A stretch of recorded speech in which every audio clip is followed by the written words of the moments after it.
Hi, welcome back to the second installment of the first chapter of Z-fari.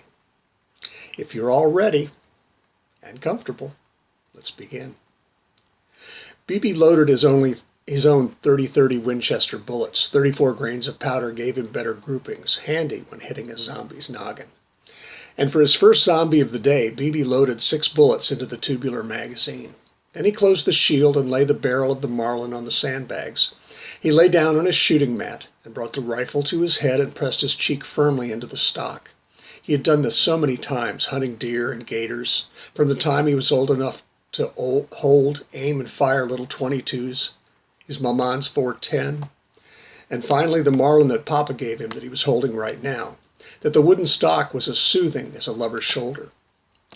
He looked through the loophole rifleman 412 by 40 millimeter scope that graced the top receiver and adjusted the focus, sweeping left and right, until he found his zombie. This one had long, dark brown hair sprouting from the edges of a shining bald pate. It wore a light blue shirt that was once buttoned down, and a rep tie that might have been originally red and with blue stripes hung limply from its collar. BB moved the scope so that he could see the rest of the zombie, one shoe off, one shoe on. Diddle-diddle dumpling, my zombie John. Gray slacks with the seat worn away, probably from eliminating undead bodily waste. Why did no one ever think that the brains and flesh that got eaten by the zombies would be digested by the zombies? It had to go somewhere. Okay, BB talked himself through the drill that Papa had taught him. The rehearsal he had performed for almost every hunt since he was young. Relax. Feel the target's presence. Try to smell the target. This might not have been a good idea for hunting zombies, but it was part of the drill. Breathe normally, in and out, in steady breaths. Clear your mind. Think only of what you must do. Control yourself. You'll only get this shot once. BB moved the rifle slowly and carefully so that the 2 lines that crossed in the reticle centered on the zombie's nose. When you're ready, take a breath and let it out. Press the trigger. And most importantly, the shot didn't end until after the bullet hit. Keep your head down and married to the stock throughout the shot.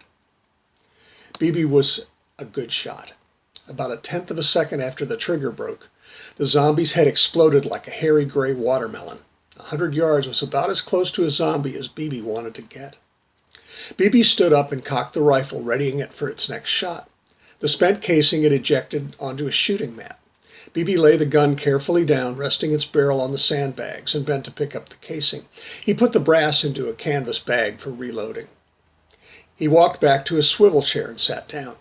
He picked up the binoculars from beside the chair and put them around his neck. He reached into the cooler and pulled out a cold bottle of water and a ham and cheese sandwich. When BB had gotten off the bus in Wichita, he grabbed his bag and gun case and walked over to the information booth. "Can you tell me how to get to the Border Patrol office, please?" he asked of a skinny, bespectacled man. The man barked something that might have been a laugh. "New in town, huh? Well, just walk out them doors, turn right. In a couple of blocks, you'll see the wall. The patrol is the big red stone building. Looks like a giant turd. Used to be the Congregational Church. You can't miss it." Thanks," BB muttered, turned and walked out into the Kansas sunshine. He could see the patrol building as soon as he came to the end of the bus station. Most of the buildings between the station and the patrol building were little more than piles of bricks or charred wooden framing. There was a tree or two, but no leaves could grow on their burned branches. The sidewalks were buckled, so it was easier for BB to walk in the street. There was no traffic other than the occasional camouflaged military truck, taking its time going from somewhere to another where. The wall was remarkable, probably about 12 feet high, made of what appeared to be steel girders that had been pounded into the ground. On the top, every couple of 100 yards, were platforms, each with a person looking out over the other side of the wall. The wall continued as far as BB could see to the right, but to the left, just past the patrol building, was a pair of huge gates pulled open, large enough to accommodate the 4 lanes of traffic that once filled the street that went from the blasted town through the gates and into Z-land.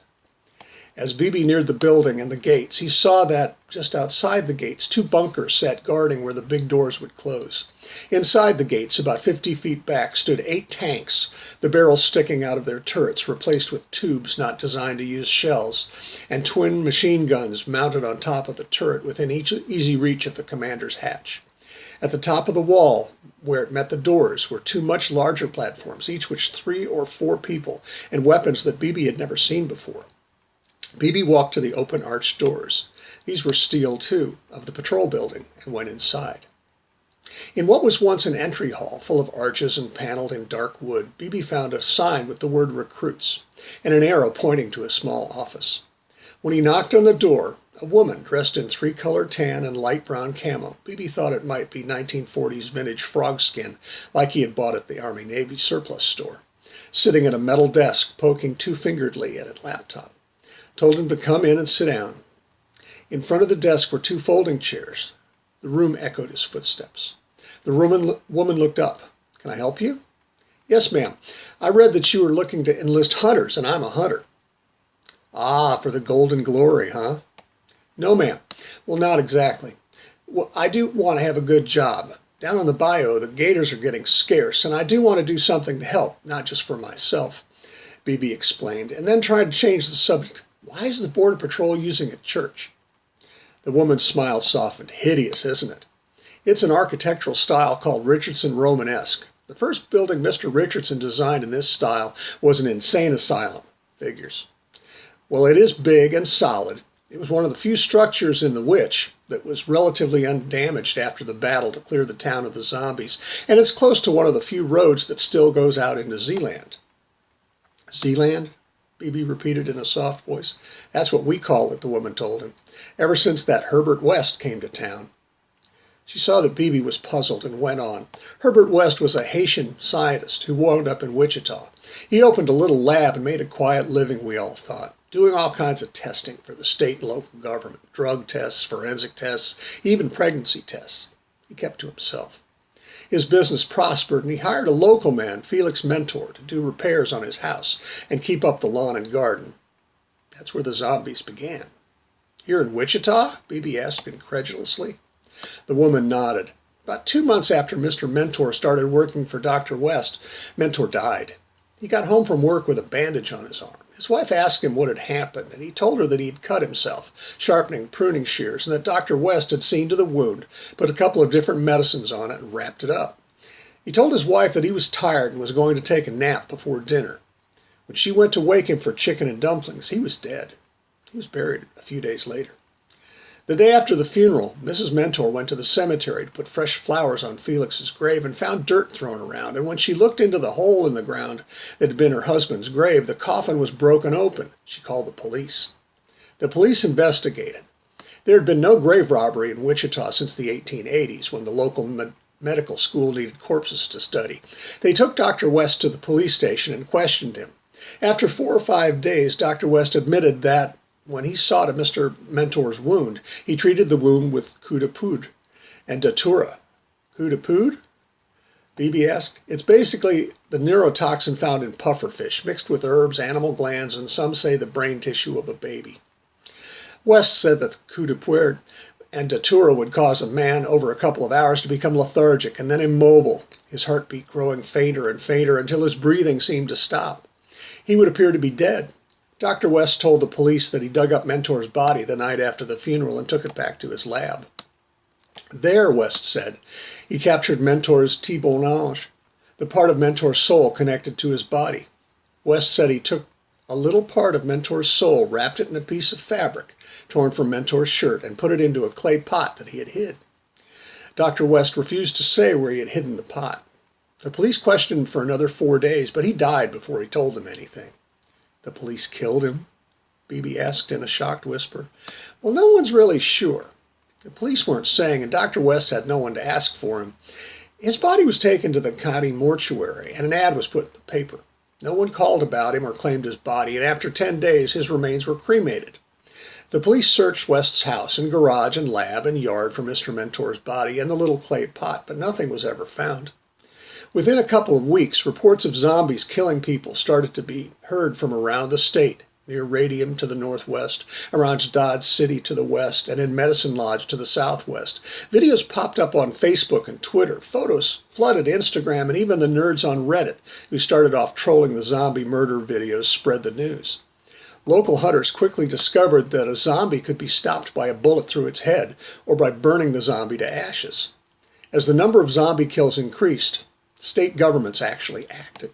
The Colorado legislature voted to use all the proceeds from the marijuana tax to fund the building of a wall along the border from northeast of Idalia to southwest of Campo. The governor of Oklahoma declared martial law and diverted all oil and gas revenues to building their section of the wall, meeting Colorado's in the west and running to Brahman, on what used to be Interstate 35. He was impeached and is awaiting trial, but as scary as the zombies are, he'll probably get a medal at his trial. The governor of Nebraska called out the National Guard, and thousands of farmers volunteered to guard the border. Warren Buffett offered to fund the construction of the Nebraska part of the wall until the senators in the unicameral voted to find a way to pay him back. The politicians in Topeka decided to use eminent domain to take all of the revenue from natural gas and coal bed methane production to build a wall from south to north along what was once Interstate 35.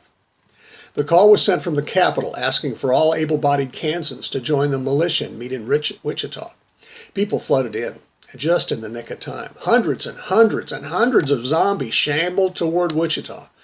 Since many of the volunteers had no military experience, we lost thousands.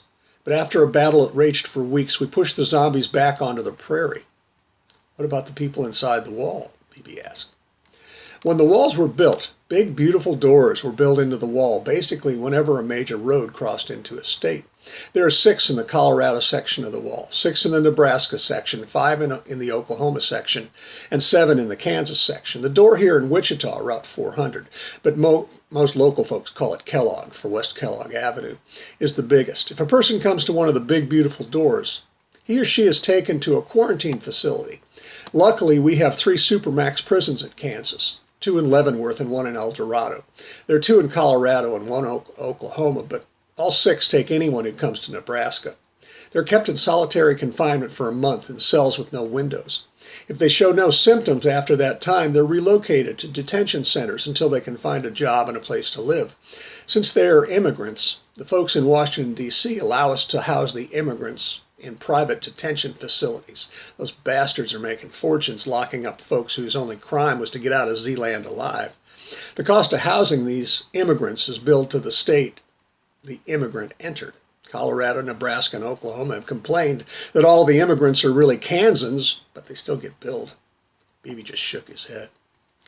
So we're hiring sharpshooters to man the wall. If you can pass the marksmanship test, you'll be paid double the minimum wage to start, get free room and board if you choose to live in the barracks, earn a bonus for confirmed kills, and have half of your medical and dental insurance paid. 2 weeks vacation after 9 months on the wall, and you'll work a standard 40-hour-per-week shift, 8 hours a day, 5 days a week. And even though you have brought your own weapon, you can choose a new weapon of your choice, paid for by the state. What do you think? Sounds pretty good to me, Bibi told the woman. Where do I sign?